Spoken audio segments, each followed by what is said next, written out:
नमस्कार। संसद विघटन भएसँगै राजनीतिक दलहरूभित्र आन्तरिक छलफलले तीव्रता पाएको छ। प्रधानमन्त्रीको यो कदमलाई कसैले स्वागत योग्य भनिरहेका छन् भने कसैले असंवैधानिक गैर लोकतान्त्रिक भनेर आलोचना गरिरहेका छन् र त्यसमा पनि ठुलो मत यो असंवैधानिक कार्य हो भनेर भनिरहेको छ। तर पर्खाइको विषय भनेको सम्मानित अदालतले यसबारे के भन्छ, के निर्णय गर्छ भनेर सबैले पर्खेको विषय हो। यसबीचमा नेकपा अब स्पष्ट रूपमा दुई भागमा विभाजित भइसकेको छ र दुई समूहले आफू नै वैधानिक हो भनेर दाबी गरेर निर्वाचन आयोगमा समेत पत्र दर्ता गरिसकेको अवस्थामा प्रमुख प्रतिपक्षी दलले सरकारको कदम विरुद्धमा आन्दोलन गर्ने वा निर्वाचनमा जाने भन्ने विषयमा निर्णय लिनका लागि मंगलबारदेखि केन्द्रीय कार्य समिति बैठक बोलाएको छ। नेपाली कांग्रेसको केन्द्रीय कार्य समिति बैठक जारी छ। बैठकमा के हुँदैछ? नेताहरूले वर्तमान परिस्थितिलाई, संसद विघटन भएको विषयलाई, नेकपाको विवादले राजनीतिक क्षेत्रमा परेको, मुलुकमा परेको प्रभावलाई कसरी लिएको छ र कांग्रेसले आफ्नो आगामी रणनीति कसरी तय गर्दैछ, हामी नै विषयमा कुराकानी गर्नेछौँ। यति बेला जारी केन्द्रीय कार्य समिति बैठकबाटै हाम्रो स्टुडियोमा आउनु भएको छ नेपाली कांग्रेसका केन्द्रीय कार्य समिति सदस्य पूर्व कृषि मन्त्री रामकृष्ण यादव। यहाँलाई स्वागत छ। धन्यवाद। छलफलमा के हुँदैछ? जारी छ बैठक केन्द्रीय कार्य समितिको। नेपाली कांग्रेस केन्द्रीय कार्य समितिको बैठक हिजोबाट सुरु भएको छ। हजुर। र हिजोदेखि नै हिजो वरिष्ठ नेता आदरणीय श्री रामचन्द्र पौडेलजी लगायत वरिष्ठ साथीहरूले नि तपाईँको आफ्नो धारणा राख्नु भएको थियो। हजुर। आज पनि हजुरको दोस्रो दिन केन्द्रीय कार्य समितिको बैठक जारी नै छ र आज पनि साथीहरूले धारणा राख्नु भएको छ र यो बैठक हजुरको तपाईँको केन्द्रीय कार्य समितिमा भएका जति पनि सदस्यहरू हुनुहुन्छ सबैले बोलिसकेपछि मात्रै तपाईँको केन्द्रीय कार्य समितिको लास्ट निर्णय निस्किन्छ। तर व्यक्तिगत रूपमा नेताहरूको भनाइ त के छ? अनौपचारिक छलफल पनि हुन्छ। कांग्रेसले निर्णय लिएको छैन, केहीले यो गैर संवैधानिक, केहीले यसको स्वागत गरेका छन्। मन्जुजी, अब यो संसद जुन यो बेलामा विघटन अब प्रधानमन्त्रीबाट भएको छ, अहिले वास्तवमा अब नेकपा जो संघीय लोकतान्त्रिक गणतान्त्रिक संविधान हामी सबै मिलेर लामो प्रतीक्षापछि यो संविधान हामी नेपाली जनताले पाएको थियो। 70 वर्ष पहिले नै तपाईँको यसको संविधान सभाबाट संविधान बनेस् भन्ने तपाईँको मान्छेको जुन नेता पहिला अग्रजहरूको चाहना थियो त्यो धेरै वर्षपछि पुरा भयो। संविधान बनेपछि हामी सबैजना हर्षित पनि भएका थियौँ। 3 तहको सरकारको पनि व्यवस्था संविधानले गरेको छ, निर्वाचन पनि भएको थियो अनि सबै ठाउँमा तपाईँको स्मुथली काम पनि भइरहेको थियो र नेकपाको सरकारले वास्तवमा चुनावको बेलामा नेकपा पार्टीले जनताको बिचमा समृद्ध नेपाल र सुखी नेपाली र स्थिर सरकारको जुन किसिमको नारा उहाँहरूले जनताको बिचमा दिनुभएको थियो र त्यो आधारमा अब जनताले उहाँहरूलाई मत दिनुभएको थियो। उहाँले पूर्ण बहुमत उहाँले पाउनुभयो। पूर्ण बहुमतको सरकार थियो र यो 3 वर्षमा जे जति अलोकतान्त्रिक कामहरू गर्नुभएको छ, संवैधान विरुद्धका कामहरू गर्नुभएको छ, त्यो त आफ्नो ठाउँमा छँदैछ। तर अहिले जुन वास्तवमा यो संविधान पूर्ण बहुमत को सरकार भएको र अहिले वास्तवमा 5 वर्षको लागि म्यान्डेट पाएको सरकार 3 वर्ष नपुग्दै हजुरको तपाईँको जुन अब विघटनमा जुन विघटनतिर गएको छ या संसदलाई विघटन गरेको छ, यो कदमलाई हाम्रो पार्टीका पदाधिकारीहरूको 5 गतेको बैठकले असंवैधानिक, अप्रजातान्त्रिक, अव्यावहारिक र कानुन विपरीत र स्वेच्छाचारीको तपाईँको निश्चित रूपमा चाहिँ यसलाई संज्ञा दिएको छ। यो त अब के बोल्ने भन्ने समयमा कांग्रेस पदाधिकारी बैठकले यो निष्कर्ष निकाल्यो। तर जनता समाजवादी पार्टीको कुरा गर्ने हो भने देशव्यापी रूपमा यो कदमको विरुद्धमा यो गैर संवैधानिक भयो भनेर आन्दोलन सुरु गरिसकेको छ। तर यति बेला प्रमुख प्रतिपक्षी दल अलि कुरिराखेको हो कि अदालतको निर्णयपछि आफ्नो कदम चाल्ने भने हो? नेपाली कांग्रेस एउटा ऐतिहासिक पार्टी हो र तपाईँ हामी सबैलाई देशवासीलाई थाहा भएकै कुरा हो मन्जुजी। हामीले वास्तवमा संघीय लोकतान्त्रिक गणतान्त्रिक कसैले पनि कुनै पनि पार्टीले तपाईँको संविधान जनतालाई दिन सकेको थिएन। सबैजना त्यो बेलामा प्रचण्डजी पनि प्रधानमन्त्री भयो, बाबुराम भट्टराईजी पनि बन्नुभयो र माधव नेपालजी पनि बन्नुभयो, झलनाथ खनालजी पनि बन्नुभयो। पहिलो संविधान सभा त्यसै गयो। दोस्रो संविधान सभामा नेपाली जनताले नेपाली कांग्रेसलाई बहुमत दिएपछि तत्कालीन प्रधानमन्त्री बहुमतको नजिक पुर्यायो सरकार बनाउनलाई। पुर्याएपछि तपाईँको उहाँको नेतृत्वको सरकारले संविधान दियो र नेपाली कांग्रेस निश्चित रूपमा यो संघीय लोकतान्त्रिक गणतान्त्रिक संविधान ले दियो र त्यसपछि यो 3 तहको निर्वाचन पनि नेपाली काङ्ग्रेसकै नेतृत्वको सरकारले दिएको छ। र अहिले वास्तवमा जुन अब संसद यो कुसमयमा समय नपुग्दैमा तपाईँको वास्तवमा जुन विघटन भएको छ यो असंवैधानिक हो, अप्रजातान्त्रिक हो। यसलाई नेपाली काङ्ग्रेसले 5 गतेको बैठकबाट नै पदाधिकारीको बैठकबाट निर्णय गरिसकेको छ। अब केन्द्रीय कार्य समिति यो कोरोनाको महामारीको बेलामा सबै केन्द्रीय सदस्यहरू सबै ठाउँमा तपाईँको अब 77 त्रिपारीमा जिल्ला छन्, आफ्नो आफ्नो ठाउँमा जानुभएको थियो। अब केन्द्र एक दिन समय पनि दिनु पर्यो। अब 5 गतेको गर्नुभयो, 7 गते तपाईँको केन्द्रीय कार्य समितिको बैठक 7 गतेबाट सुरु भएको छ। छलफल जारी छ र छलफलबाट निश्चित रूपमा व्यापक कुरा उठिरहेको छ। यो कुरालाई लिएर हामीले वास्तवमा अदालतको पर्खाइमै होइन, अदालत निश्चित रूपमा सम्मानित हो। अदालतले वास्तवमा कानुनी बाटो के हो, किनभनेदेखि सबले भनिरहेको छ कि यो संसद विघटन गर्ने अधिकार प्रधानमन्त्रीको छैन भनेर। किनभनेदेखि यो किन हामीले यस्तो किसिमको संविधान हामीले बनायौँ त, किनभनेदेखि यो भन्दा पहिलेको जुन संविधान थियो त्यो संविधानमा हजुरको तपाईँको यो व्यवस्था थिएन र त्यो संसद विघटन गर्ने जुन त्यसमा व्यवस्था थियो पहिलेको संविधानमा 47 सालको संविधानमा त्यसलाई हटाएर यो चाहिँ नयाँ आएको छ। तर अहिले जुन किसिमको जुन भएको छ निश्चित रूपमा यो गलत हो। यसलाई हामी निश्चित भोर भर्सना गर्छौँ र यो असंवैधानिक हो, अप्रजातान्त्रिक हो। नेताहरूले निर्वाचनमा जानुपर्छ, ताजा जनादेश नै उत्तम विकल्प हो भन्ने प्रतिक्रिया पनि दिनुभएको छ। काङ्ग्रेस निश्चित रूपमा अहिले वास्तवमा हामी हामीले सर्वोच्च अदालतमा तपाईँको निवेदनहरू परेको छ। सर्वोच्च अदालतबाट यदि संसद पुनर्स्थापना भयो भने हामी त्यसलाई पनि स्वीकार गरेर जनताको स्वीकार गर्छौँ। होइन भनेदेखि निश्चित रूपमा हामी सङ्घर्ष र तपाईँको अब चुनावमा पनि जान्छौँ। चुनाव त राजनीति गर्ने व्यक्तिहरूको लागि तपाईँको त्यो त छँदैछ। हामी जनताको बिचमा जान्छौँ, हामी सडकमा जान्छौँ, हामी आन्दोलनमा जान्छौँ यो कदमको विरुद्धमा। अदालतले ठिक भन्यो भने पनि सडकमा जानुहुन्छ? होइन, अदालतले ठिक भनेपछि त कुरै भने संसद पुनर्स्थापना भएपछि त कुरै भएन। तर निश्चित संसद पुनर्स्थापना भएपछि पनि अहिले तपाईँको संसद पुनर्स्थापना होस् या नहोस् हामी यो कदम, किनभनेदेखि यो तपाईँको व्यक्तिको कुरा मात्रै आउँदैन। यो 3 वर्षमा जनताको लागि सिङ्गो नेकपाको सरकारले विगतमा आज नै तपाईँको उहाँहरूको बिचमा मनोमान्यता भएको छ। अझ न कुनै कारणले गर्दा कुनै एउटा इस्युमा शक्तिको सङ्घर्ष नभएको छ। म शक्तिमा जाउँ त म शक्तिमा जाउँ, उसले भनिरहेको छ उमनप्रति गरिरहेको छ, उमनप्रति गरिरहेको छ। तर 3 वर्षमा सबै मिलेर नै तपाईँको संविधान परिषदका तपाईँको कुराहरू पनि तपाईँको गलत तरिकाबाट अगाडि बढाउनु भएको छ। जनताको हितमा काम पनि गर्नुभएको छैन। विकासको दृष्टिकोणले पनि मुलुकलाई अगाडि बढाउनु भएन। महिला जनजाति र बेरोजगारी समस्याको दृष्टिकोणले पनि अगाडि बढाउनु भएन। त्यो बेलामा खोइ माधव नेपालजी र प्रचण्डजी र नेकपाका कुनै पनि नेताले सडकमा त जानुभएको थिएन, कोही पनि विरोध गर्नु त भएको थिएन। आज तपाईँको व्यवस्थापिका संसदीय सङ्घीय संसदमा कति वर्षदेखि भनौँ न अहिलेसम्म तपाईँको उपसभामुखको पद खाली नै छ। भनौँ न कोरोनाको यत्रो महामारीको बेलामा तपाईँको भ्रष्टाचारहरूको कुरा व्यापक जनताको बिचमा तपाईँहरूकै माध्यमबाट बाहिर आएको छ। त्यो सोचको लागि खोइ त पार्टीभित्रमा व्यापक कुरा उठ्यो त उठेन। त्यसकारण हाम्रो लागि त तपाईँको सूर्य र चन्द्र तपाईँको मतलब काला र गोरा तपाईँको एउटै हो। सबै मलाई लाग्दछ तपाईँको एउटै सबैको उद्देश्य छ र प्रजातन्त्रलाई कमजोर गर्ने सबैको मनसा हो। र आज वास्तवमा भनेपछि काङ्ग्रेसले नेकपाको कुनै एउटा समूह ठिक वा बेठिक भनेर भन्न सक्ने परिस्थिति देखेको छैन। यहाँनिर बाहिरबाट के आलोचना भइराखेको छ? नेकपा नेताको आलोचना भएको त यत्र तत्र सर्वत्र छँदैछ, तर काङ्ग्रेसको पनि कसरी आलोचना भइराखेको छ भने काङ्ग्रेसले वक्तव्य निकालेर गैर संवैधानिक भनिराखेको छ। तर काङ्ग्रेस सभापतिले संवैधानिक परिषदको बैठकमा सहभागी हुने नहुने र नियुक्ति हेर्दाखेरि पनि काङ्ग्रेस निकट मानिएका, त्यसमा पनि पार्टी सभापति निकट मानिएका व्यक्तिहरू जसका कारणले हिजो प्रधान न्यायाधीशमाथि पनि महाअभियोग लगाउने प्रस्ताव भयो जयबहादुर चन्दकै नियुक्तिको विषयलाई लिएर देउबाको भूमिका शङ्कास्पद हो कि भनेर आशंका गरेको छ नि? होइन मान्जुजी, यतातिरको कुरा तपाईँको अब निश्चित रूपमा एक्कासी आएको छ। तर संवैधानिक परिषदमा त विपक्षी दललाई राख्ने भन्ने व्यवस्था त पहिलेदेखि छँदैछ। संसारको कुनै पनि संविधानमा तपाईँको संवैधानिक परिषदमा विपक्षी दललाई नेरालाई पछिल्लो नियुक्तिमा 11 जना काङ्ग्रेसको तर्फबाट नियुक्त भएका छन् भन्ने कुरा पहिलेको नामहरूको चर्चामा उहाँ थियो होला कि तपाईँहरू नाम दिनुहोस्, त्यो पहिलेको यो बिचको कुरा होइन।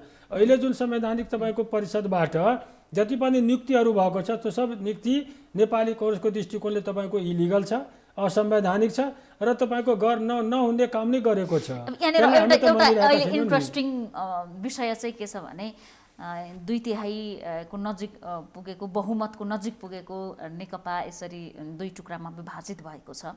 प्रमुख प्रतिपक्षी दलले यस्तो स्ट्रङ मत पाएको पार्टीको नेतृत्वको सरकारको विरोध गर्न निकै सङ्घर्ष गर्नुपर्ने थियो। यदि सत्तारूढ पार्टीभित्र एकता भएको भए, सरकार राम्रोसँग चल्न पाएको भए वा चलेको भए, यहाँहरूलाई त हाँसो उठ्छ होला नि। सत्तारूढ पार्टीले नै प्रमुख प्रतिपक्षीको भूमिका निर्वाह गर्यो, प्रमुख प्रतिपक्षी पार्टीले केही गर्न परेन, मेहनत गर्नु परेन। होइन, हामीले हाँसो उठिरहेको छैन। हाँसो त यस मानेमा उठिरहेको छ हजुरको वास्तवमा कि जसले जनताको बिचमा स्थिर सरकारको नारा लिएर सपना देखाएको थियो, स्थिर सरकारको तपाईँको पुरा घोषणापत्रमा लिएर जुन पार्टी गएको थियो, जुन पार्टीले तपाईँको जनताको हितमा काम गर्छु भनेर गएको थियो, जुन पार्टीले तपाईँको के छ भनेदेखि 5 वर्षसम्म के छ भनेदेखि हामी सरकार चलाउँछौँ र जनताको हितमा काम गर्छु भनेको थियो, त्यसले त वास्तवमा शान्ति सुरक्षा दिन्छु भनेको थियो, त्यसले त तपाईँको 5 वर्षसम्म त चलाउन सकेन नि। जसले आफूलाई भन्थ्यो कि म दुधले धोएको पार्टी हुँ, जनताको हितमा, डेमोक्रेसीको हितमा काम गर्छु, संविधानको हितमा काम गर्छु, मुलुकको हितमा काम गर्छु, जनताको हितमा काम गर्छु, हरेक समुदायको हितमा काम गर्छु र यो सङ्घीय लोकतान्त्रिक गणतन्त्रात्मक संविधानलाई तपाईँको बलियो बनाउँछु र तपाईँको सुदृढ बनाउँछु, समृद्ध नेपाल र सुखी नेपालीको जुन किसिमको नारा र घोषणापत्रमा लिएर जानुभएको थियो र त्यसलाई जनताले विश्वास पनि गरे। त्यो जनतासित वास्तवमा अहिले संसद विघटन गरेर आपसमा झगडा गरेर जुन अवस्था उहाँहरूले ल्याउनु भएको छ, त्यो जनताको मतलाई उहाँहरूले धोका दिनुभएको छ, जनतासित उहाँले विश्वासघात गर्नुभएको छ। अब जनता बल्ल तपाईँको बुझिरहनु भएको छ कि मैले दिएको मत गलत ठाउँमा मैले दिएको थिएँ, जनता पछताइरहनु भएको छ। कतिपयले राजनीतिक विश्लेषकले राजनीतिक वृत्तमा के पनि बहस सुरु भएको छ भने कङ्ग्रेसले राम्रो काम गरेको थिएन प्रमुख प्रतिपक्षको हैसियतमा पनि, आगामी निर्वाचनमा पनि कङ्ग्रेसको सन्तोषजनक परिणाम आउँछ कि आउँदैन भन्ने आशंका गरिरहेको बेला नेकपाको विभाजन, जनतामा नेकपाप्रति आएको तिक्तताका कारणले अब मध्यावधि निर्वाचनमा जाने हो भने कङ्ग्रेसले निशुल्क रूपमा मेहनतै नगरी भोट बटुल्नु पर्ने छ भन्ने कुरा छ। त्यो कुराबाट म व्यक्तिगत रूपमा त खुसी छैन, किनभनेदेखि निश्चित रूपमा तपाईँले जुन कुरा भनिरहनु भएको छ, हाम्रो पनि पार्टी तपाईँको नीति र कार्यक्रम लिएर एक भएर जनताको बिचमा पार्टीलाई सुदृढ गरेर तपाईँको विभिन्न कार्यक्रमहरूले गएको भने निश्चित रूपमा जति जनताको चाहना र 13औं महाधिवेशनदेखि अहिलेसम्म आन्तरिक लडाईमै छ कङ्ग्रेस पनि, कार्यकर्ताको जति चाहना थियो त्यो अनुसार त गरेको छैन। तर पनि गलत कुराहरूको नेपाली कङ्ग्रेस आपसभित्रमा जतिसुकै जे गरे तापनि अब आम जनताको त निश्चित रूपमा चाहना थियो कि यो सरकार जुन छ, अब नेकपाको सरकार जनताको बिचमा जुन किसिमको तपाईँको वादाहरू, तपाईँको वचनहरू दिनुभएको थियो, दिएका थिए, तिनीहरूले पुरा गरिरहेको छैन। अब मान्नुहोस् न, संसद अब अहिले कोरोनाको बेलामा तपाईँको यो पुस 16 गते 6 महिना पुग्थ्यो होला, यो बिचमा हजुरको तपाईँको एउटा पनि बैठकमा उहाँले गर्नुभएको छैन। जनताहरू तपाईँको कोरोनाको कुकुर र तपाईँको के छ भनेदेखि बिरालो जस्तो मान्छे ठाउँ ठाउँमा तपाईँको मरेको छ, भूखको कारणले मरेको छ, औषधिको अभावमा मरेको छ, उपचारको अभावमा पनि तपाईँको मरेको छ। त्यसको पनि यो सरकारले वास्तवमा कङ्ग्रेसको सरकार भइदिएको भए जनताको पीडा भोकले, रोगले, शोकले औषधि उपचार नपाएर मर्दैनथे भन्ने ग्यारेन्टी हो। मर्दैन थियो त्यो होइन, त्यो बेलामा त यस्तो किसिमको महामारी त आएको थिएन। अहिले महामारी आएको थियो, सरकार भनेपछि हावा पानी र माटोको लागि त हुँदैन, सरकार भनेपछि जनताको लागि हुन्छ र जनताको निम्ति नै सरकार हुन्छ। यो भावनालाई बुझेर तपाईँको वास्तवमा देशलाई बन्धकै राखेर भए पनि तपाईँको कोरोना नियन्त्रणको लागि जनतालाई बचाउनको निम्ति सरकारले पहल जुन गर्नु पर्थ्यो त्यो गरेन। त्यति मात्रै होइन, हाउसमा उपसभामुख भन्नुहोस् न एउटा, यत्रो अहिले तपाईँको सङ्घीय लोकतान्त्रिक गणतन्त्रात्मक यो संविधानलाई पनि गलत के छ भनेदेखि यो संविधान कमजोर होस्, यो संविधान तपाईँको वास्तवमा तपाईँको नटिकोस् भन्ने तपाईँको केही व्यक्तिहरू तपाईँको त यसरी त पर्खेर त बसिरहेको छ नि। आज वास्तवमा सिद्ध भएको छ कि त्यो व्यक्ति बाहिर खोज्नु पर्दैन, त्यो भित्र तपाईँको नेकपा भित्र नै त्यस्ता व्यक्तिहरू छ, त्यस्ता नेकपा पार्टी नै हो जो वास्तवमा दुईटा दाँत उहाँले राख्नुभएको छ, एउटा देखाउने दाँत, अर्को खाने दाँत। देखाउने दाँत भनेपछि तपाईँको म प्रजातन्त्रप्रति पूर्ण प्रतिबद्ध छु, तर तपाईँको खाने दाँत भनेपछि वास्तवमा प्रजातन्त्र कसरी कमजोर हुन्छ, प्रजातान्त्रिक संविधान कसरी कमजोर हुन्छ त्यो तपाईँको देखाइरहेको छ। होइन, यो त दुईटै समूहलाई मेरो दृष्टिकोणमा त दुईटै समूह, कुनै समूह तपाईँको एउटा तपाईँको धेरै तपाईँको राम्रो, एउटा धेरै नराम्रो कुनै होइन। योभन्दा आज तपाईँको कसैले भएको होला, आज वास्तवमा केपी ओली नेतृत्व, केपी ओली तपाईँको प्रधानमन्त्री हुनुहुन्छ, उहाँले तपाईँको अभिभावकको भूमिका निर्वाह गर्नु भने, तर अर्को पनि त पूर्व प्रधानमन्त्रीहरू, नेता एक नेताहरू उहाँहरू पनि त गर्न सक्नु भएको छैन। त्यसकारण हाम्रो लागि त दुईटै हो। आज उहाँहरूको भागभण्डा नमिलेर शक्ति सङ्घर्षको मात्रै आपसमा तपाईँको कुरा गरेर कुनै आएको छ वक्ता कि संवैधानिक परिषदमा तपाईँको उहाँले दुईवटा गलत काम गर्नुभएको छ भनेर उहाँले वक्तव्य दिनुभएको छ? यति तपाईँको कामहरू भएको छ, गलत कामहरू भएको छ, कुनै पनि ठाउँमा उहाँहरूले वक्तबाजी गर्नुभएको छ? त्यो उपसभामा थियो, त्यो कुनै वक्तबाजी गर्नुभएको थिएन। त्यसकारण उहाँको आन्तरिक झगडाको बारेमा म भन्न चाहन्न। म यति भन्न चाहन्छु, वास्तवमा यो सिङ्गो कम्युनिस्ट पार्टीको क्रियाकलापको कारणले गर्दा नै आज मुलुक सङ्कटमा परेको छ, जनता सङ्कटमा परेको छ, डेमोक्रेसी प्रजातन्त्र सङ्कटमा परेको छ, अहिले यत्रो सङ्घर्षपछि आएको संविधान सङ्कटमा परेको छ, जनताका हितका कुराहरू पनि सङ्कटमा परेको छ। यही सरकार भन्नु त किसानको हितमा काम गरेको छैन, मजदुरको हितमा काम गरेको छैन, कर्मचारीको हितमा काम गरे, कर्मचारीको समायोजन अहिलेसम्म तपाईँको अलपत्र छ, राम्ररी टुङ्गेको छैन, स्थानीय तहमा अधिकार अहिलेसम्म तपाईँको दिएको छैन, सङ्घीय प्रदेश सरकारहरूको पनि तपाईँको ऊ छैन, कसैसित तालमेल छैन। त्यसकारण यो सबैको बारेमा उहाँहरूको बिचमा जुन पहिले छलफल हुनुपर्ने थियो छलफल भएको छैन। आन्तरिक वास्तवमा एउटा हुन्छ नि पदीय बाँडफाँड, त्यो कारणले होला। तर आज वास्तवमा ओलीजी निश्चित रूपमा सबभन्दा बढी दोषी देख्नु भएको छ, किनभनेदेखि उहाँ तपाईँको एउटा बहुमतको प्रधान हुनुहुन्थ्यो। विपक्षी दलबाट कुनै पनि प्रकारको उहाँलाई चुनौती थिएन, विपक्षी दलले सडकमा पनि उहाँको विरुद्धमा गएको थिएन, हटाउन लागि अविश्वास प्रस्ताव पनि लगाएको थिएन। संविधान त यो बलियो सरकारको परिकल्पना गरेको छ नि, 2 वर्षमा अविश्वास प्रस्ताव लगाउन नपाउने, त्यसपछि तपाईँको धारामा व्यवस्था गरेको छ। हटाउन निश्चित प्रक्रिया छ। यहाँनिर मैले के जोड्न खोजेँ भने यहाँले भने जस्तो प्रधानमन्त्री ओली बढी दोषी हुन् भन्ने कुरामा म घेराबन्दीमा परेँ, मलाई काम गर्न दिएन, बाधक भयो, मेरो हात खुट्टा बाँध्यो नेकपाले भन्ने उहाँको तर्क छ। कङ्ग्रेस सभापतिको पनि 13औं महाधिवेशनदेखि अहिलेसम्म बल्ल विभागहरू गठन गरिराख्नु भएको छ, नेतृत्व दिइराख्नु भएको छ विभागलाई, पार्टीका भातृ सङ्गठन। उहाँको कङ्ग्रेस सभापतिको भनाइ के छ, मलाई पार्टीभित्रैबाट घेराबन्दीमा पार्यो, मलाई काम गर्न दिएन। 14औं महाधिवेशनको मिति तय भएपछि कङ्ग्रेसभित्र विभागहरू गठन भएको कुरा यहाँलाई थाहा छ राम्रोसँग, होइन?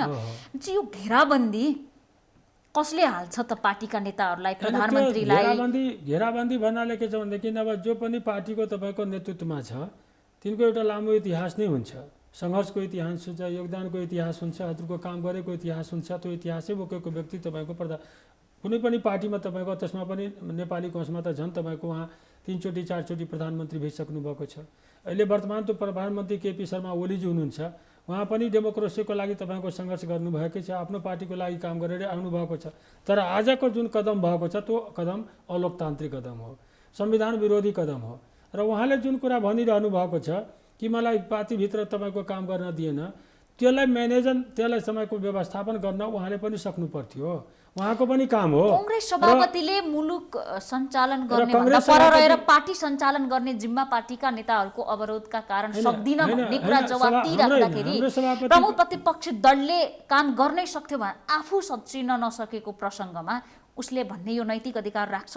होइन, सभापतिजी, हाम्रो पार्टीको सभापतिजी पनि अब अहिले बेलामा सन्दर्भ दरको छ, तर हाम्रो पार्टीको सभापतिजी पनि वास्तवमा अब मलाई अलिकति प्रसङ्गवश नेताहरूको चरित्र जोडिदिएको मलाई काम गर्न दिएन यदि भन्नुहुन्छ भनेदेखि त्यो मलाई लाग्छ त्यो कुराबाट म सहमत छैन। किनभनेदेखि अब केन्द्रीय कार्य समिति यत्रो छ, सबैको उहाँ अभिभावक हुनुहुन्छ, सबैको उहाँ नेता हुनुहुन्छ र सबैजनाले आफ्ना आफ्ना विचार राख्छन् नै। किनभनेदेखि पार्टी हो, सबैको आफ्नो आफ्नो इतिहास हुन्छ, सबै योगदान गरेर आएको हुन्छ, कोही कहाँबाट आएको हुन्छ। एउटा आदर्शको आधारमा, सिद्धान्तको आधारमा, पार्टीको विश्वासमा तपाईँको काम गरिरहेको हुन्छ। र केन्द्रीय कार्य समितिमा आफ्नो विचार राख्दैमा अप्ठ्यारो हुन्छ भन्ने कुरो, त्यसलाई व्यवस्थापन कसरी गर्ने? किनभनेदेखि अब हिजो त राजतन्त्र थियो नि, हिजो पनि त एकदलीय त थियो नि, बहुदलीय व्यवस्थाको किन हामीले तपाईँको के छ भनेदेखि लागि हामी सङ्घर्ष गऱ्यौँ, कि चाहिँ यति आन्दोलन गऱ्यौँ। विभिन्न विचारहरू हुन्छ, विभिन्न भाषाभाषी हुन्छन्, विविध तपाईँको के छ भनेदेखि धर्मप्रति आस्था राख्ने हुन्छन्, बहुभाषी पनि हुन्छन्। त्यो सबैलाई व्यवस्थापन गर्ने काम नेतृत्वको हो र सबैलाई व्यवस्थापन किनभनेदेखि हिजो पनि त अब धेरै सुशील कोइरालाजी हुनुहुन्थ्यो, गिरिजाप्रसाद कोइरालाजी हुनुहुन्थ्यो, भिपी कोइरालाजी हुनुहुन्थ्यो, कृष्ण प्रसाद भट्टराईजी हुनुहुन्थ्यो। आज पनि उहाँले वास्तवमा व्यवस्थापन गर्न सक्नुपर्छ र अहिले आज वास्तवमा विभागको जहाँले कुरा गर्नुभएको छ त्यो विभागमा उहाँले पनि वास्तवमा संविधानको अनुसार त हिँड्नुभएको छैन नि। संविधानलाई उहाँले पनि के त भनेदेखि अलिकता बाइपासै गरेर अगाडि बढ्नुभएको छ र अब त्यो गर्नु कांग्रेससँग हुँदैन। आज वास्तवमा तपाईँको संविधानको वास्तवमा मात्रै अन्तिम विकल्प आज महाधिवेशनका लागि वास्तव- नीति पनि अब छ। अहिले निश्चित रूपमा त्यस कारणले गर्दा त्यो हाम्रो आन्तरिक कुरा हो। मलाई लाग्दछ अब विश्वास छ नेतृत्व सभापतिज्यू वरिष्ठ नेताजीहरू अब अहिलेको परिप्रेक्ष्यमा पार्टीको नेपाली कांग्रेस एउटा ऐतिहासिक पार्टी हो। पार्टीभित्रको 14औं महाधिवेशनलाई पनि कसरी व्यवस्थापन गर्ने, कसरी एउटा सहज तरिकाबाट तपाईँको अधिवेशन सम्पन्न गर्ने यो चुनौती छ गर्ने। र अहिलेको जुन वास्तवमा योभन्दा पनि तपाईँको पार्टीको महाधिवेशन पनि चुनौती हाम्रो अगाडि त्यतिकै छ र त्योभन्दा बढी चुनौतीपूर्ण अहिले तपाईँको अवस्था यो मुलुकको कुरा आएको छ। यो जो अहिले वास्तवमा यो संविधान नै सङ्कटमा परेको छ। यहाँ त दुईटा शक्ति भनिरहेको छ नि, व्यापक चर्चा छ कि वास्तवमा यो त मात्रै आपसी झगडाको कारणले गर्दा हाउस विघटन भएको छैन। यो त मलाई लाग्छ संविधानलाई नै समाप्त पार्ने उद्देश्य पनि कुनै शक्तिको हुन सक्दछ। धेरैले आंकलन गरेको विषय के हो भने अब यो व्यवस्था फेल भयो, यो संघीयता मुलुकले धान्न सक्दैन, हिन्दू राज्य पुनः कायम हुन सक्छ, यो संविधान नरहन सक्छ भनेर विश्लेषण हुन थालिसकेको छ। संविधान जारी भएको मुख्य श्रेय नेपाली कांग्रेस लिन चाहन्छ। तत्कालीन समयमा 2072 सालमा संविधान जारी भइरहँदा सुशील कोइराला प्रधानमन्त्री हुनुहुन्थ्यो, कांग्रेसको नेतृत्वको सरकार थियो। यद्यपि संविधान सभाबाट जारी हुने हो, तर सरकारको भूमिका महत्त्वपूर्ण हुन्छ। अब जुन पार्टीले मुख्य श्रेय लिन्छ नि संविधान जारी गर्यो हाम्रो नेतृत्वमा भनेर, यो संविधान रहँदैन भन्ने बहस सुरु भइसकेको अवस्थामा संविधान जोगाउनलाई, यो पद्धति, यो सिस्टम जोगाउनलाई कांग्रेस त सक्रिय हुनु पर्यो होइन? निश्चित रूपमा नेपाली कांग्रेस आन्तरिक जतिसुकै झगडामा अल्झे तापनि नेपाली कांग्रेस डेमोक्रेटिक प्रजातन्त्रको लागि एउटा पर्यायको रूपमा नै आम जनताले चिन्दै आएको छ। किनभनेदेखि त्यो राणा शासनको विरुद्धमा होस्, राणा शासनको विरुद्धमा पनि नेपाली कांग्रेस, पञ्चायतको विरुद्धमा पनि नेपाली कांग्रेस, माओवादीलाई पनि शान्तिपूर्ण राजनीतिमा ल्यायो, मधेस आन्दोलनलाई पनि सम्बोधन गर्यो, निर्वाचन गरायो, संविधान बनायो। त्यसकारण अहिले पनि निश्चित रूपमा नेपाली कांग्रेस आफ्नो ऐतिहासिक जुन जिम्मेवारी छ त्यो निश्चित रूपमा पुरा गर्छ। अहिले जुन सङ्कटमा यो संविधानलाई निश्चित रूपमा यहाँ केही व्यक्तिहरू, केही पार्टीहरू पनि छ। निश्चित रूपमा 240 वर्षदेखि हामी राजतन्त्रात्मक देशमा हामी थियौँ। कुनै न कुनै रूपमा तपाईँको संवैधानिक राजतन्त्र थियो र यहाँ विभिन्न कोणबाट अहिले आफ्नो तपाईँको के अरे हैसियत देखाउनका लागि कसैले तपाईँको यो नारा लिएर, कसैले अर्को नारा लिएर, कसैले के नारा गरेको छ। तर मलाई विश्वास छ आम जनता, आम तपाईँको के छ भनेदेखि त्यो हिमालको होस्, पहाडको होस्, तराईको होस्, सङ्घीय लोकतान्त्रिक गणतान्त्रिक संविधानको विपक्षमा जाँदैन। किनभनेदेखि यो जनताले नै ल्याएको हो, कुनै व्यक्तिले ल्याएको होइन। जोगाउन जनमत पनि, जनता पनि सडकमा आउन सक्छ भन्ने कुरा हो। यो संविधान जोगाउनको लागि जनता निश्चित रूपमा सडक अब हेर्नुहोला। अस्ति नै तपाईँको एउटा कुरा त भन्नुभयो भर्खर, हामीले 29 गतेको एउटा सिङ्गल, हामी त सानो मेहनतले 29 गतेको हामीले देश 77 जिल्लामा विरोध प्रदर्शनका कार्यक्रम गरेका थियौँ। हजारौँको मानिस हरेक 77 जिल्लाको सदरमुकाममा तपाईँको भेला हुनुभएको थियो। र अब आज केन्द्रीय समितिको भएपछि मध्यावधि निर्वाचन भयो भने कांग्रेसलाई मत दिन्छन् भन्नेमा विश्वस्त हुनुहुन्छ? होइन, मध्यावधि भएपछि यो होइन। नेपाली कांग्रेस कुनै पनि चुनौतीको लागि सबभन्दा पहिले यो संविधान जोगाउनको लागि नेपाली कांग्रेस सडकमा जानुपर्छ। हामी जान्छौँ। यो संविधान कुनै पनि हालतमा हामीले जनताबाट हामी टाढा जान दिँदैनौँ। किनभनेदेखि हजारौँको बलिदानीबाट, हजारौँको चाहनाबाट, हजारौँको सङ्घर्षबाट सङ्घीय लोकतान्त्रिक गणतान्त्रिक संविधान हामीले प्राप्त गरेका छौँ।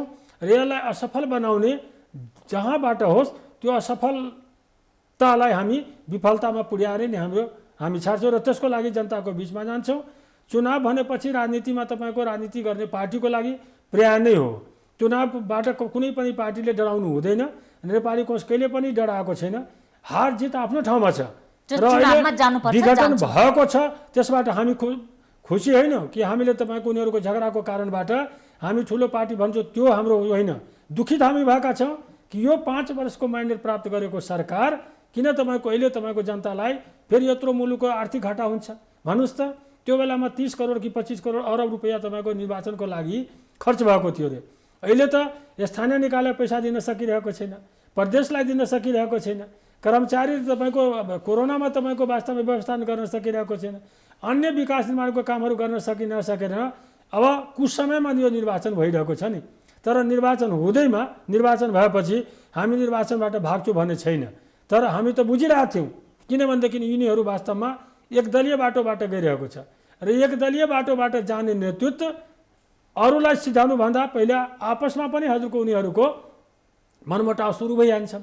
र आज वास्तवमा भएको छ।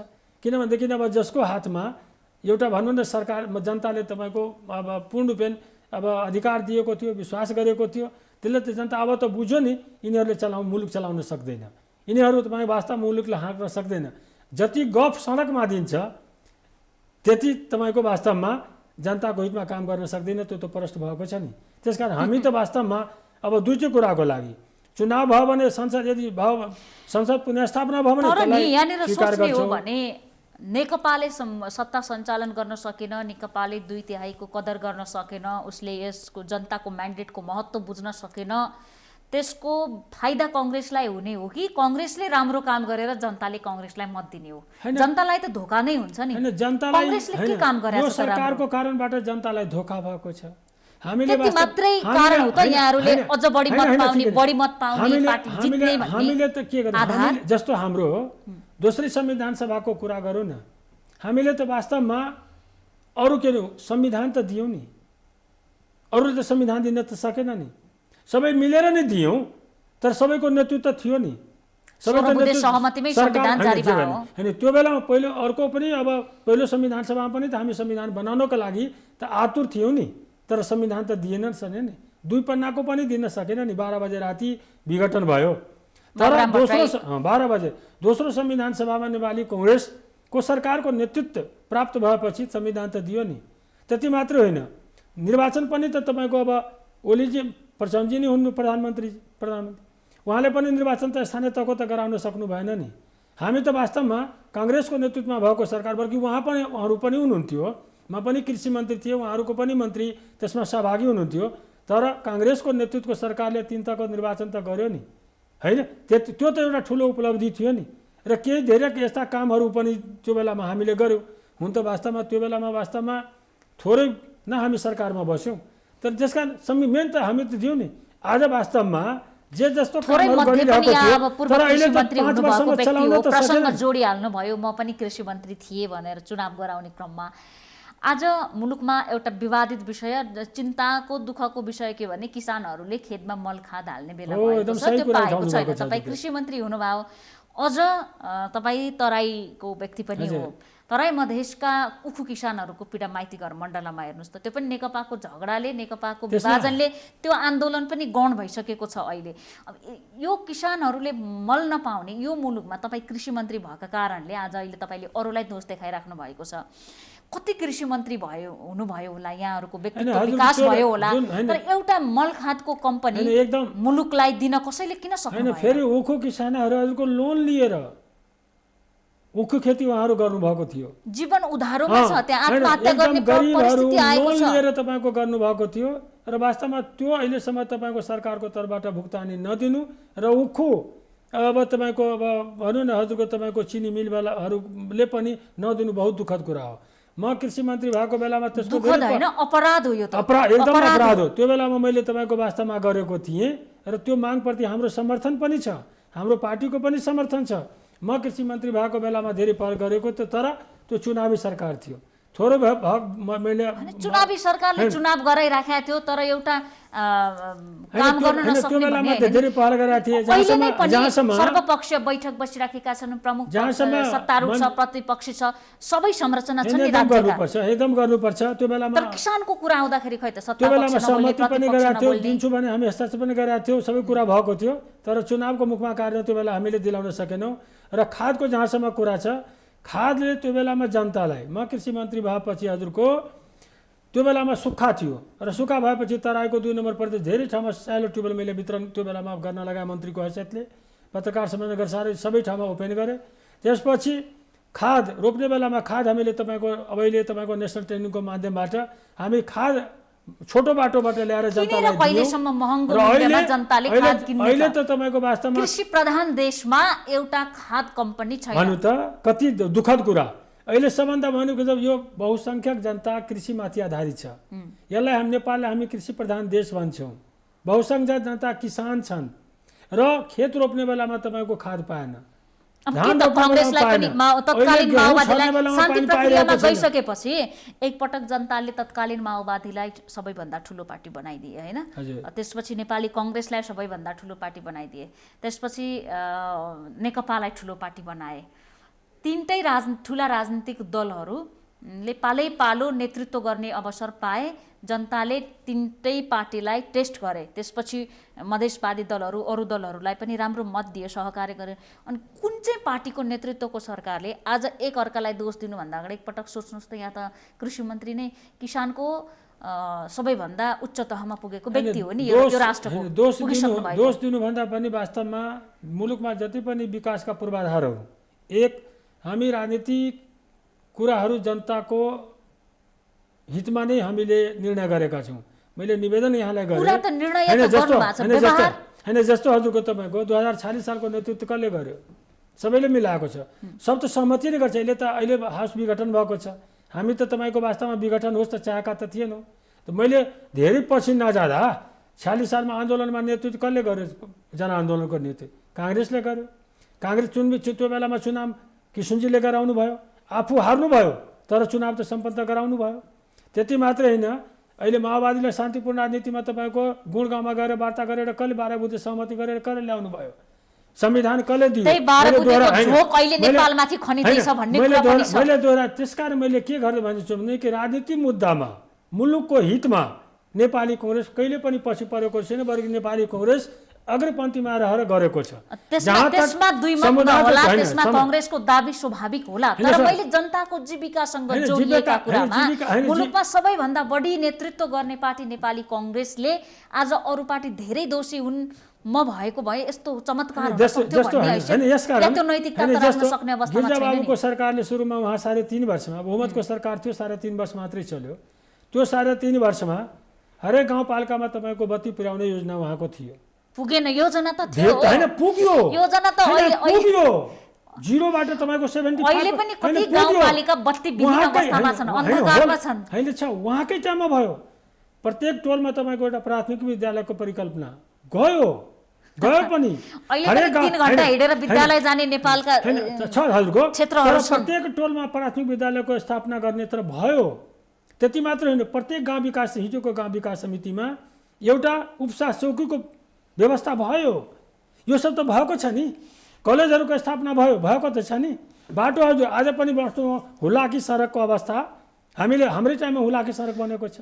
हामीले हुलाकी सडकको तपाईँको तराईमा प्रत्येक गाविसमा स्वास्थ्य चौकी बनाउने कुरा भयो भनेर भनिराख्दा भयो। कति जिल्ला आइसियु र भेन्टिलेटर विहीन छन्। त्यो मान्छु प्रदेश जिल्ला हैन, प्रदेशमै बल्ल आइसियु एउटा आइसियुको स्थापना भइरहेको छ। मैले भनेको हजुरको त्यो 3.5 वर्षको टाइममा आज वास्तवमा त्यो बेलामा कति, त्यो पञ्चायत कालमा कतिवटा विद्यालय थियो र 2046 साल पछिको पहिलो गिरिजाबाबुको टाइममा कति तपाईँको विश्वविद्यालय, कति विद्यालयको स्थापना भयो, कति कलेजहरूको स्थापना भयो।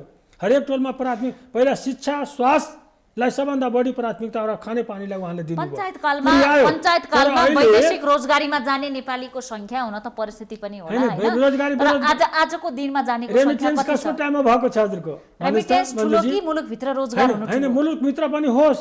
मुलुक निश्चित रूपमा मुलुकभित्र वास्तवमा त्यो बेलामा छतुमा सार्वजनिक लेखा समितिको सभापति हुँदाखेरि केही संस्थानहरू हाम्रै कारणबाट, राजनीतिक दलहरूकै कारणबाट तपाईँको धराशायी भयो। त्यो बेला भयो 36वटा संस्थान थियो, तर निश्चित रूपमा त्यसले मात्रै तपाईँको त धान्न सकेन नि, त्यतातिर कमजोरी होला। तर आज विदेशमा जुन आज पढ्नको लागि जानुभएको छ, कमाउनका लागि जानुभएको छ, आज मोबाइल कसो टाइममा आएको छ, त्यसै मात्र होइन बेरोजगारी कसो टाइममा आएको छ, मोबाइल आएको छ, ल्यापटप आएको छ, इन्भर्टर आएको छ, वासिङ मेसिन आएको छ, सोलर आएको छ, सबै घर घरमा पुगेको छ।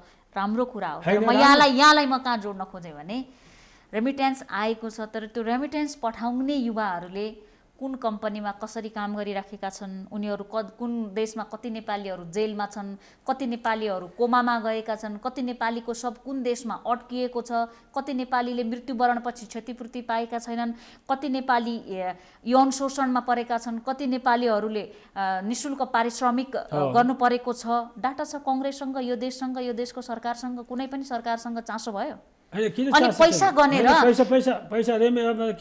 रेमिटेन्स गनेर सफल भयौँ भन्न मिल्छ यहाँहरूले? तर उपचारको दृष्टिकोणले होस्, बेरोजगारी समस्याको दृष्टिकोणले होस्, त्यो बेलामा त अन्त जाने पाउने व्यवस्था त थिएन नि। आजको कुरा गर्दैछु, नेपाली नागरिक देशको जेलमा कतिको संख्यामा छन् भन्ने डाटा कहिले पनि नेपाली राजनीतिक दलहरूले खोजेन, सरकारमा हुँदा पनि नहुँदा पनि। किन यो संविधान किन आयो?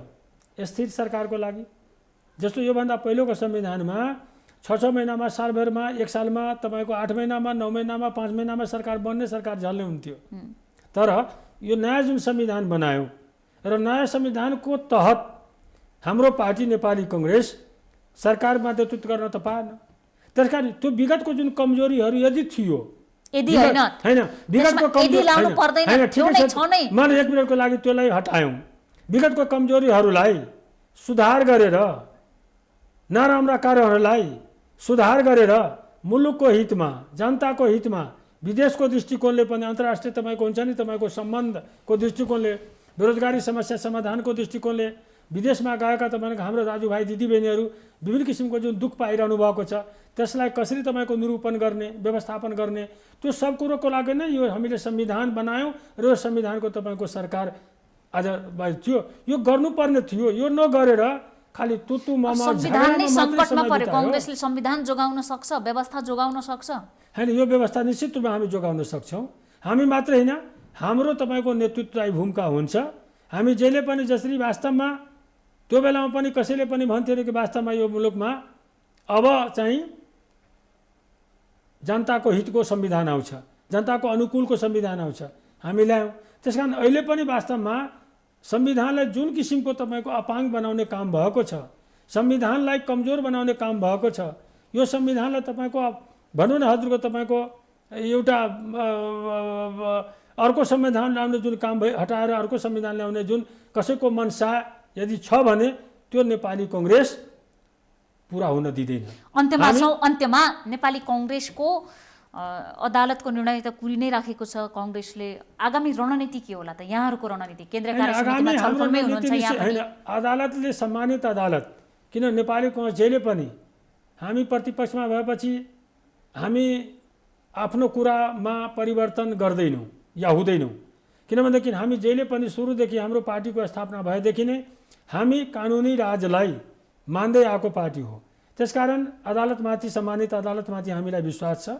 ऊ जे निर्णय गर्छ, अदालतबाट जे निर्णय आउँछ हामी स्वीकार गर्छौँ। तर हामी चुनावको लागि पनि र हामी आन्दोलनमा पनि जान्छौँ वास्तवमा कि यो असंवैधानिक कदम हो, यो गलत कदम हो, अप्रजातान्त्रिक कदम हो, यो संविधानलाई कमजोर गर्ने खेल भएको छ, यो व्यवस्थालाई पल्ट्याउने किसिमको नियत छ र सबै एउटै हो। को सूर्य, को चन्द्र, को चोरे, को डाका, हामीलाई केही चाहिँ कसैको नामबाट भन्दा पनि हामीलाई वास्तवमा संविधानलाई कहाँबाट प्रहार भइरहेको छ। योभन्दा अगाडि पनि त विभिन्न किसिमको प्रतिपक्षलाई कति अपमानित गर्ने कामहरू भएको थियो। खोइ बोलेको त परिषद, संवैधानिक परिषदमा होस्, विभिन्न किसिमको नियुक्तिहरूमा होस्, विभिन्न किसिमको तपाईँको समायोजनमा होस्, नियुक्तिमा त सरकारबाट अपमानित भएको महसुस भयो। कांग्रेसभित्र रामचन्द्र पौडेलले जति अपमान महसुस कसले गर्छ होला त? निश्चित भन्नुहोस् त। अस्ति उहाँको साथ कति तपाईँको पार्टी नेतृत्वबाट उहाँले भन्नुहुन्छ नि, मलाई कहीँ सोधेन, केही छलफलै भएन। हैन, त्यो त हाम्रो आन्टी पार्टीभित्र जे छ त छँदैछ। अरूको विरोध गर्ने म आन्तरिक मेरो ठिकै छ भनेर भन्न मिल्छ। छिमेकीको घरको झगडामा बोल्न मिल्ने, आफ्नो घरको झगडा चाहिँ मेरो आन्तरिक हो भने छिमेकीको पनि आन्तरिकै होला नि त। हैन, निश्चित रूपमा नेपाली कांग्रेसको वरिष्ठ नेताको एउटा लामो इतिहास छ। 14 वर्ष लगातारै उहाँ जेल बस्नु भएको छ। यत्रो डेमोक्रेसीलाई उहाँ विभिन्न किताबहरू लेख्नु भएको छ। विद्वान व्यक्ति हुनुहुन्छ। हैन, प्रधानमन्त्री नभए तापनि प्रधानमन्त्री सरकै व्यक्ति हुनुहुन्छ। त्यसकारणले गर्दा निश्चित रूपमा पार्टीभित्र उहाँको यदि त्यस किसिमको यदि व्यवहार हुन्छ भने उहाँको, किनभनेदेखि उहाँ धेरै हाइट भएको व्यक्ति हो नेपालको वर्तमान राजनीतिक अवस्थामा। त्यसकारण उहाँको निश्चित रूपमा सम्मानित हामीले तपाईँको सबैले गर्नुपर्छ, सम्मानको दृष्टिकोणले लिनुपर्छ र हाम्रो उहाँ आदरणीय मध्यावधि चुनावमा गयो भने अन्त्यमा भनेर पनि एउटा सानो प्रश्न जोड्न खोजे, छोटोमा भन्नु होला। कुन कांग्रेसको कुन नेताको नेतृत्वमा कांग्रेस ठुलो पार्टी बन्ला भन्ने आशा छ त यहाँलाई? देउबाको नेतृत्वमा या रामचन्द्र पौडेल या अर्को कुनै? अब अहिले त्यो त होइन, निश्चित रूपमा अब अहिले हाम्रो पनि अब पार्टीभित्र विभिन्न किसिमको चर्चाहरू चलिरहेको छ। अब आम कार्यकर्ताहरू वास्तवमा भनिरहेको छ कि नेतृत्व परिवर्तन होस् भनेर।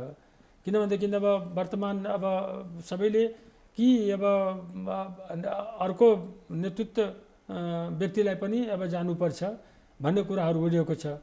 अब युवाहरूको पनि माग भइरहेको छ, जोभन्दा ठुलो जेनेरेसनको पनि भइरहेको छ। तर व्यापक अहिले छलफलको विषय महाधिवेशन आएपछि निश्चित रूपमा नेता हाम्रो पार्टीको को उपयुक्त हुन्छ र अहिलेको वर्तमान नेपालको राजनीतिमा विभिन्न पार्टीहरू छ, त्यो पार्टीहरूसित कुन नेतृत्वले तपाईँको फेस गर्न सक्छ र तपाईँको कसको के अरे व्यक्तित्वको आधारमा आम जनताले के चाहिँ मत हामी प्राप्त गर्न सक्छौँ, त्यो त आउने अधिवेशनमा निश्चित रूपमा छलफल गरेर आफ्नो नेतृत्व महाधिवेशन महासमितिका साथीहरूले त्यही अनुसार त चयन गर्नुहुने नै हुनेछ। समयका लागि धेरै धेरै धन्यवाद। यहाँले पनि मलाई हजुरको आफ्नो टिभीबाट दुई शब्द बोल्ने जुन आज अवसर दिनुभएको छ त्यसको लागि यहाँप्रति धन्यवाद, मन्जुलाई पनि धन्यवाद दिन चाहन्छु। धन्यवाद। हामी देखापट्टि विशेषमा थियौँ, कुराकानी गरिरहेका थियौँ पूर्व कृषि मन्त्री समेत रहनुभएका नेपाली कङ्ग्रेसका केन्द्रीय कार्य समिति सदस्य रामकृष्ण यादवसँग। उहाँसँग नेपाली कङ्ग्रेसले संसद विघटन भइसकेपछि यसका विषयमा कुन कदम चाल्ने, यसको विरुद्धमा आन्दोलनमा जाने वा निर्वाचनमा जाने भन्ने विषयमा निर्णय गर्न केन्द्रीय कार्य समितिको बैठक मङ्गलबारदेखि बोलाएको छ र केन्द्रीय कार्य समितिको बैठक जारी नै छ। यसबीचमा कङ्ग्रेसले अदालतको निर्णयलाई पनि पर्खने र त्यो निर्णयको आधारमा विघटन भए पनि चुनावमा जान नडराउने भनेर भनिसकेको छ। यद्यपि यो संसद विघटन गैर संवैधानिक छ भनेर कङ्ग्रेसले वक्तव्य निकालिसकेको छ। कङ्ग्रेसको आगामी रणनीति कसरी तय हुँदैछ भन्ने विषयमा आज देखापट्टि विशेषमा हामी कङ्ग्रेस केन्द्रीय कार्य समिति सदस्य रामकृष्ण यादवसँग कुराकानी गरिरहेका थियौँ। देखापट्टि विशेषबाट आज हामी सबै बिदा चाहन्छौँ। भोलि नयाँ पात्रका साथ उपस्थित हुनेछौँ।